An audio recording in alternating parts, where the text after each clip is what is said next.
परमेश्वर कबीर जी यथार्थ भक्ति मार्ग को स्वयं ही बताने के लिए इस धरातल पर आते हैं,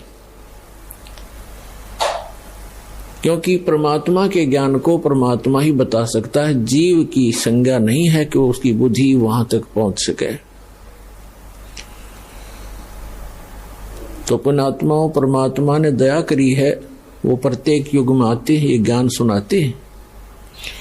कहते हैं मानुष जन्म पाए कर जो नहीं रटे हरि नाम, जैसे कुआ जल बिना बनवाया क्या काम। जिस प्रकार कितना ही सुंदर कुआ हो, उसमें जल ना हो, बढ़िया उसका स्ट्रक्चर बना रखा हो, उसके ऊपर अच्छी छतरी लगा रखी हो, और जल उसके अंदर है नहीं, उसका नाम भले ही कूप है, कुआ है, लेकिन गुण कुएं के नहीं है। ठीक इसी प्रकार मानव शरीर प्राप्त प्राणी यदि परमात्मा की भक्ति नहीं करते हैं तो वो ऐसे हैं जैसे जल रहित कुआ होता है।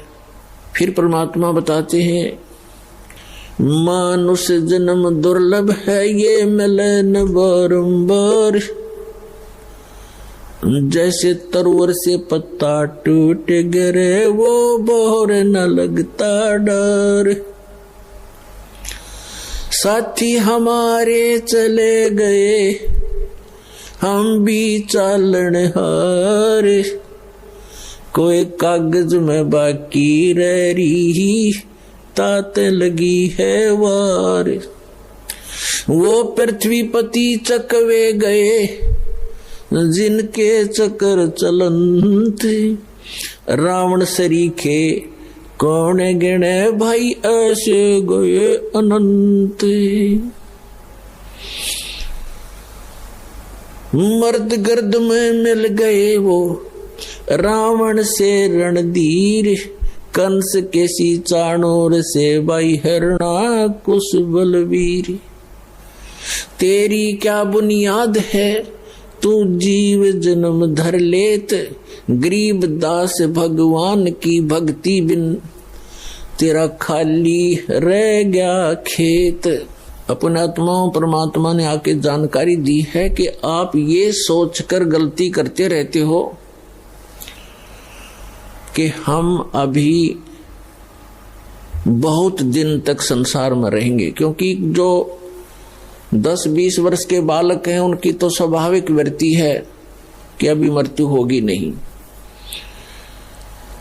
और जो 50-40 वर्ष के हो गए हैं वो भी सोच रहे हैं अभी 100 वर्ष तक तो जीवित रहते ही हैं, 60-70-75 तक तो जीवित रहते ही हैं। जो 70-75 और 80 तक पहुंच गए हैं वो भी ये सोचकर जी रहे हैं कि अभी नहीं मरेंगे, क्योंकि मानव की आयु 100 से भी ऊपर तक भी हो जाती है। लेकिन हमारी बुद्धि उस समय काम करना बंद कर देती है, एक्सीडेंट हो जाता है। 10 वर्ष के बालक, 20 वर्ष के बच्चे, 30 वर्ष के, 40 वर्ष के, 50 वर्ष के, या किसी बीमारी के कारण, रोग के कारण भी मृत्यु हो जाती है। तो यहाँ परमात्मा याद दिलाते हैं, इसी भूल के कारण आप यहाँ गफलत भी करते हो, भक्ति कम करते हो और बुराइयां भी करते हो। जिस व्यक्ति को ये पता लग जाए कि तेरी मृत्यु अब कुछ ही दिनों के बाद होने वाली है, उसने ना तो बकवाद बावे, ना कोई इधर उधर की चोचले है, ना कोई कार और का कोठी की तरफ उसका ध्यान जावे। तो इस प्रकार एक भक्त की वृत्ति परमात्मा और परमात्मा के ज्ञान पर लगी रहे तो बहुत सी बुराइयों से बचेगा, भक्ति ठीक करता रहेगा। और ये सत्य है। परमात्मा कहते हैं कि साथी हमारे चले गए, और अपने ऊपर ही उदाहरण दे रहे हैं परमात्मा कबीर भगवान के साथी हमारे चले गए और हम भी चालनहार, कोई कागज में बाकी रह रही तात लागरी वार। पुण्यात्माओं, आप बहुत से उदाहरण देखते हो, प्रत्येक को पता है इस बात का कि एक फलाना व्यक्ति था, पूरा उसका संपन्न परिवार था और अभी आयु भी 50 वर्ष की भी नहीं हुई थी, मृत्यु होगी और उसकी उमंगें पता नहीं कितनी होंगी, ये करूंगा वो करूंगा, भी ये करना शेष है, ये करना शेष है। एक मुख्यमंत्री आंध्र प्रदेश का, एक मुख्यमंत्री अरुणाचल प्रदेश के और एक पूरा का पूरा कैबिनेट यानी पूरा मंत्रिमंडल जिसमें 95 मंत्री और एमपी थे, पोलैंड देश के, अपने जहाज से जा रहे थे, कोई हेलीकॉप्टर से जा रहा था और दुर्घटनाग्रस्त हो गए। उनकी कितनी आशाएं थी, उन्होंने पता नहीं कहां कहां पार्टियां अटेंड करनी थी, उनके स्वागत के लिए बहुत से उनके मित्र हार लिए खड़े थे गले में डालने के लिए, और उनके गले की हार फिर मौत बन गई। तो यहां परमात्मा कबीर जी कहते हैं, मौत भूल गया बावड़े तन अचरज किया कौन, वो जाने का दिन तो भूल चुका है। मौत विसारी बावरे अचरज किया कौन, और ये तन माटी में मिल जाएगा जो आटे में लौन। तो पुण्यात्मा परमात्मा हमें याद दिलाते हैं कि साथी हमारे चले गए, आपके बहुत से मित्र या कोई रिश्तेदार या वैसे देखने में आते हैं, वो सब जा रहे हैं, तो आप भी जाने वाले हो। कबीर साहब कहते हैं आप भी जाने वाले हो, कोई कागज में बाकी रह रही है, यानी कोई शेष आयु है आपकी, और जिस दिन वो कागज पूर्ति हो जाएगी यानी आपका आयु का समय पूरा हो जाएगा, तो तुरंत चले जाओगे, चाहे कितना ही आवश्यक कार्य आपका शेष रह गया हो। क्योंकि जिसको आपने अति आवश्यक कार्य मान रखा है, उसके अतिरिक्त उससे भी एक आवश्यक कार्य है परमात्मा की भक्ति, सेवा, सिमरन, गुरु की तलाश। वो आप नहीं करते हो तो परमात्मा आपके इन अनिवार्य कार्यों को महत्व नहीं देते,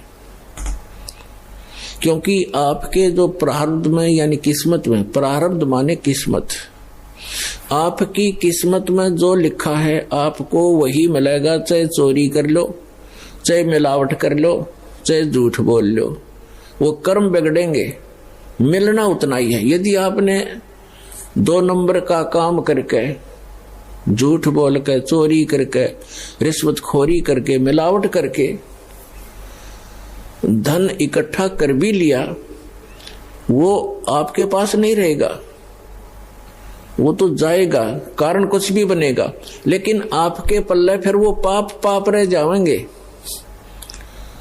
जो आपने उस धन को एकत्रित करने के लिए जो पाप इकट्ठे किए, झूठ बोली, चोरी करी, रिश्वत लिया, मिलावट की, तो वो पाप आपके पास रह जाएंगे, धन नहीं रहेगा। एक व्यक्ति ने लुटपुट के अपनी आत्म कथा बताई कि मेरा एक इकलौता पुत्र था, उसकी तबीयत ढीली रहने लगी, अस्वस्थ रहने लगा, उसका बहुत इलाज करवाया, झाड़े झपटों वालों के पास भी गए, जंतर मंत्र करवाए, देवी देवता पूजे, लोकल डॉक्टरों से, अपने शहर के डॉक्टरों से भी खूब इलाज कराया। अंत में पता चला कि उसके दोनों गुर्दे फेल हो गए, खत्म हो गए। उसके लिए कहीं ना कहीं से गुर्दे का अरेंजमेंट किया, आज से लगभग 25-30 वर्ष पहले की बात है। उसमें उसके कहते हैं जो किडनी ट्रांसप्लांट में लगभग 3.5 लाख रुपए लगे। वो लड़का स्वस्थ हो गया, विवाह की तैयारी हुई। 6 महीने के बाद उस गुर्दे चेंज कराने के 6 महीने के बाद बस दुर्घटना में मर गया। अब वो रो रहा था और अपनी आत्मकथा बता रहा था। उसने बताया कि मैं गढ़ा नीच आदमी था, क्योंकि जब तक इंसान सत्संग नहीं सुनता अपने बुरे कामों पर उसका कभी दिमाग नहीं जाता, उसकी बुद्धि नहीं काम करती। चाहे कितना निकम्मा आदमी हो और उसका कोई दुर्घटना हो जाए छोटी मोटी, वो न्यों क्या करे भगवान मनीषा के बुरा कर दिया, मेरे साथ आज ऐसे क्यों घटी। जो निरे बुरे करता है सारा दिन, पहला बुरा तो ये है कि हम भक्ति नहीं करते। इससे बुरा और कुछ भी नहीं हो सकता जो भक्ति नहीं करते। और भक्ति करते हैं तो गलत गुरुओं के पास करते हैं या मनमाना आचरण करते हैं, वो भी बुरा ही बुरा है। फिर अपने पेट के लिए इंसान सारा दिन, ठीक है किसी का दाव ना लगता वो बात दूसरी है, नहीं तो जहां जिसका दाव लगे आज के वर्तमान के अंदर। पहले तो भगवान से डरने वाले व्यक्ति होते थे, बुरा करते समय 100 बार सोचा करते थे, आगे पीछे का हिसाब लगाया करते थे, मुझे पाप ना लग जाए, कोई हानि ना हो जाए, मुझे कोई नुकसान ना हो जाए, तो वो गलती नहीं करते थे। अब तो हम भगवान से दूर हो गए, इस भौतिकवाद में इतने फंस गए, इस विज्ञान को प्रमुख मानकर हम आगा पीछा कुछ नहीं देखते, जिस कारण से हम अधिक पाप करने लगे। तो इस प्रकार हम बुरा करते हैं तो आगा पीछा नहीं देखते, और जब हमारे साथ कुछ घटना घट जाती है फिर विचार करते हैं। तो वो बता रहा था जी मैं घना निकम्मा व्यक्ति था, मेरे ये टेप रिकॉर्डर की दुकान थी, रेडियो रिपेयरिंग की और सेल परचेज की। उस समय ये कह रहा था कि तोल के भाव से रिफिल आया करती थी, इनकी टेप रिकॉर्डरों की रील होया करती पहले, अब तो सिस्टम खत्म हो गया। और सोनी क्या मार्क लगाता था, सोनी की ज्यादा बिकती थी, सोनी कंपनी की। और उस समय 1.5 घंटे की जो सोनी की रील होती थी 30-35 रुपए की बिकती थी, और मुझे वो 2.5 रुपए में टोटल खर्चा था मेरा, और मैं 35 रुपए की बेचा करता नकली। खूब धन हो गया, कोठी बना ली, बढ़िया जुगाड़ कर लिया। क्यों? ये सोच करके अपने बेटे को सुखी करूंगा। और जब इस ज्ञान से मैं परिचित हुआ, वो पैसा गया और जिसको सुखी करना चाहूं था बेटा गया। अब टक्कर मार मार के रो रहा हूं। तो पुण्यात्माओं, परमात्मा याद दिलाते हैं कि आप जी जो साधना, जो भक्ति ना करके, भगवान से ना डर के अगर 2 नंबर से पैसा कमाओगे, वो पैसा नहीं रहेगा, लेकिन पाप ज्यों के त्यों रह जाएंगे जो वो पैसा इकट्ठा करने में आप जी ने अपना समय व्यर्थ किया और वो पाप इकट्ठे किए। तो पुण्यात्माओं, इस प्रकार हमने सत्संग माने से ज्ञान होता है। तो परमात्मा याद दिलाते हैं, क्या बताते हैं, पतझड़ आवत देख कर बन रोवे मन माही, ऊंची टहनी पात थे अब पीले हो जाही। परमात्मा याद दिलाते हैं कि जिस समय पतझड़ आती है और वन हमें याद दिलाते हैं कि आपके साथ ऐसी बीत रही है, आप ध्यान नहीं देते, आप गलत स्थान पर रह रहे हो, ये लोग ठीक नहीं है। और जो भगवान से दूर है वो तो महादुखी प्राणी है, और दुर्भाग्य उन प्राणियों का, मनुष्य जीवन उनको मिला या ना मिला बराबर है। ये इतना भयंकर लोक है। परमात्मा की शरण में आने के बाद जीव को यहाँ थोड़ा बहुत जीने की राहत मिलती है, और आने वाले जो संस्कार, किस्मत की जो आपदाएं हैं वो भी भगवान टाल देता है। परमात्मा को इसीलिए हम खोजा करते हैं। कहते हैं दुख में सुमन सब करें, सुख में करे ना कोई, और जय सुख में सुमन करें दुख का एक है। परमात्मा की भक्ति जो करते हैं सुख में तो उनको दुख नहीं होते, और यदि दुखी प्राणी भी परमात्मा की भक्ति करने लगता है सत्य भक्ति श्रद्धा से, उनके दुख भी दूर हो जाते हैं।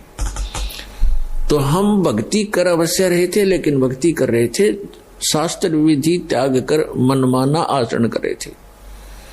श्रीमद् भगवद गीता अध्याय नंबर 16 के श्लोक नंबर 23 में कहा कि अर्जुन, जो शास्त्र विधि को त्याग कर मनमाना आचरण करते हैं उनको न तो सुख होता है और न उनकी गति होती है और न ही उनकी कोई सिद्धि प्राप्त होती है, अर्थात यूजलेस, व्यर्थ। 16वें अध्याय के 24वें श्लोक में तुरंत कहा कि अर्जुन, इससे तेरे लिए कर्तव्य और अकर्तव्य की दृष्टि में शास्त्र ही प्रमाण है, किसी अन्य व्यक्ति की दंत कथा के आधार से तू अपनी भक्ति पर मत लगना। जो हमारे सदग्रंथ बताते हैं उन्हीं को आधार मानना। तो पुण्यात्माओं, हमारे जैसे आप जी का हमारा जन्म पवित्र हिंदू धर्म में हुआ, हमारे हिंदू धर्म के जो धर्म गुरु टीचर थे हमारे, वही हमारे सिलेबस से परिचित नहीं थे, तो हमें वो शास्त्र अनुकूल साधना बता नहीं सके, जिस कारण से हमारे पूर्वज प्रेत बने, पशु योनियों में चले गए। अब उनके लिए यत्न बनाते हैं, बाद में श्राद्ध निकाल दो, ऐसे कर दो, वैसे कर दो, तेरामी कर दो, वर्षी कर दो।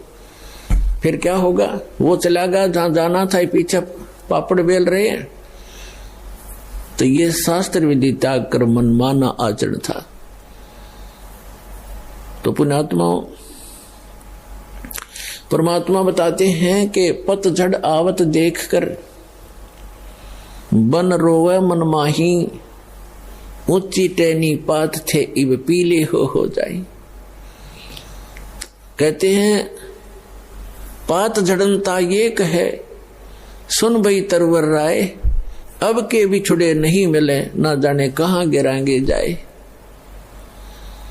तरवर कहता पात से, सुनो पात एक बात, यहाँ की यह रीति है, एक आवत एक जात। अब परमात्मा हमें उदाहरण देना चाहते हैं कि जिस संसार में आप रह रहे हो एक वन है,